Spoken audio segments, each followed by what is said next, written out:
Ang bunga ng katotohanan. Ang mga salita ng Elohim sa puso ng isang tao. Paraan ng buhay. Apokalipsis 4:3. Hebreo 10:20. 11. Ang bunga ng katotohanan. Ang heartland. Alisin ang kasinungalingan sa iyong puso at gawin itong mabuting lupa, maghasik ng mga binhi ng katotohanan, at magbunga sa pamamagitan ng paglinang ng katotohanan. Pagbawi ng lupa. Hanapin ang kasinungalingan na sinasabi ng Biblia na itapon o huwag gawin, alisin ito sa iyong puso, at gawin itong matabang lupa. Pagtatanim ng mga binhi ng katotohanan. Hanapin ang katotohanan na sinasabi ng Biblia na panatilihin, at itanim ang binhi ng katotohanan sa pusong bukid na gawa sa matabang lupa, linangin ito at magbunga ng katotohanan. Ang bunga ng katotohanan. Ang bunga ng katotohanan. Proyek. 1. Proyek, itapon mo. 2. Proyek, wag na. 3. Proyek, panatilihin ito. 4. Proyek, gawin mo. IV. Proyek, gawin mo.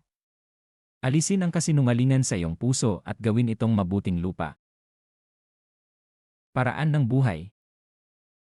Apokalipsis 4:3. Hebreo 10:20. Kolosas Kapitulo 3 Versikulo 22. Mga alipin, magsitalima kayo sa lahat ng mga bagay sa mga yaong ayon sa laman ay inyong mga Panginoon, hindi ang paglilingkod sa paningin, na gaya ng pagbibigay lugod sa mga tao, kundi sa katapatan ng puso, na mga takot sa Panginoon. Mga alipin, sundin ninyo sa lahat ng bagay ang inyong Panginoon sa lupa. May nakakikita man o wala, gumawa kayo, hindi para kalugdan ng mga tao, kundi dahil sa kayo'y tapat at may takot sa Panginoon. Kolosas Kapitulo 3 Versikulo 23. Ano mang inyong ginagawa, ay inyong gawin ng buong puso, na gaya ng sa Panginoon, at hindi sa mga tao. Ano man ang inyong ginagawa, gawin ninyo ng magaan sa kalooban na waring hindi sa tao, kayo naglilingkod kundi sa Panginoon.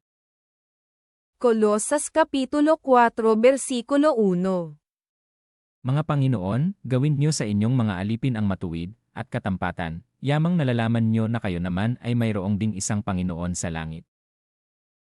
Mga Panginoon, maging mabuti kayo at makatarungan sa inyong mga alipin. Alalahanin ninyong kayo man ay may Panginoon sa langit. Mga tagubilin. Kolosas Kapitulo 4 Versikulo 2. Manatili kayong palagi sa pananalangin, na kayo'y mangagpuyat na may pagpapasalamat. Huwag kayong magsasawa sa pananalangin. Gawin ninyo itong mataimtim at may pasasalamat.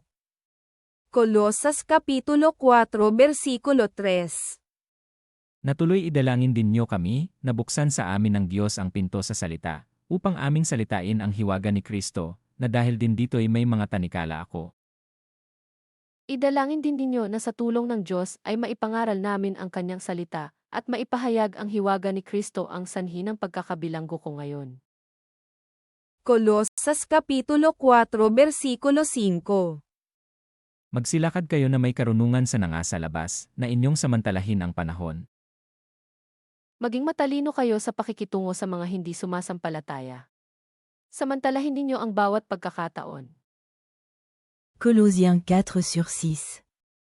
你们的言语要常常带着和气，好像用盐调和，就可知道该怎样回答个人。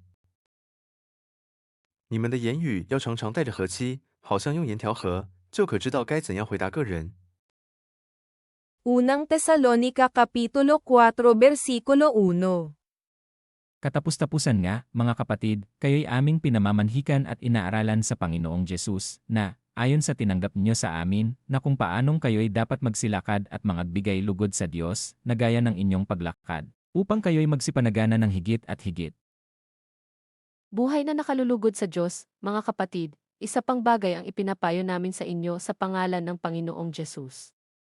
Sana ilalo pang pagbutihin ninyo ang pamumuhay ninyo ngayon, pamumuhay na ayon sa inyong natutuhan sa amin upang kayo ay maging kalugod-lugod sa Diyos. Unang Tesalonika Kapitulo 4 Versikulo 4. Na ang bawat isa sa inyo'y makaalam na maging mapagpigil sa kanyang sariling katawan sa pagpapakabanal at kapurihan. Dapat maging banal at marangal ang layunin ng sinuman sa kanyang pag-aasawa. A. Unang Tesalonika Kapitulo 4 Versikulo 11. At pag-aralan niyong maging matahimik, at gawin ang inyong sariling gawain, at kayo'y mangagpagal ng inyong sariling mga kamay, na gaya ng aming ipinagbilin sa inyo. Pagsikapan ninyong mamuhay ng tahimik.